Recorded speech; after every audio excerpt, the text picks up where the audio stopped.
සමිරානෝ මගේ ගෙදරාවේ එතුමානෝ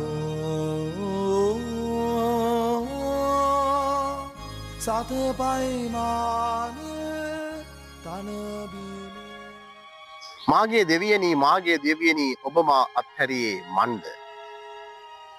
අද ගොබ්බිරිදා දවස මා ඔබේ භාවනාවට ගත්තේ මේ වචන කාණ්ඩය.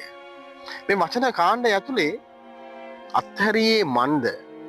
ඇත්තටම ජේසුව දෙවියන් වහන්සේ අතහරිනවා. ඒ බව දැනෙනවා. උන්වහන්සේ මනුෂ්‍ය කෙනෙක් විදිහට මේ ලෝකයේ ගත කරපු ඒ මොහොත අතහරිනවා. අතහරිනවා නැවත ස්වර්ගයට එන්නට දෙවියන් වහන්සේ තමාගේ පුත්‍රයාව වැළඳ ගන්නට. මතක තියාගන්න ඔබේ යම් යම් දේවල් අතහරින්නට ජේසු වටපිටාව හදනවා නම් අතහරින්න. ඒ ඇයි ඊට වඩා යහපත් දෙයක් දෙවියන් වහන්සේ ඔබට දෙන්නට තමයි ඒ වටපිටාව හැදෙන්නේ.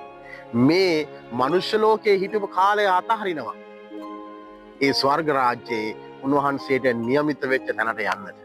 ඒ ඔබේ මගේ ජීවිතේ සමහර තැන්වලදී යමක් නැති වුණා, යමක් අහිමි වුණා, මාව ප්‍රතික්ෂේප වුණා, මං අසමත් වුණා, මට ඕන වෙලාවදී ලැබුණේ නැහැ කියලා කලබල වෙන්න එපා. යමක් ඔබට නොලැබෙන්නේ ඔබට හොඳම දේ ඊළඟ මොහොතේදී ලැබෙන්නට ඕන නිසා.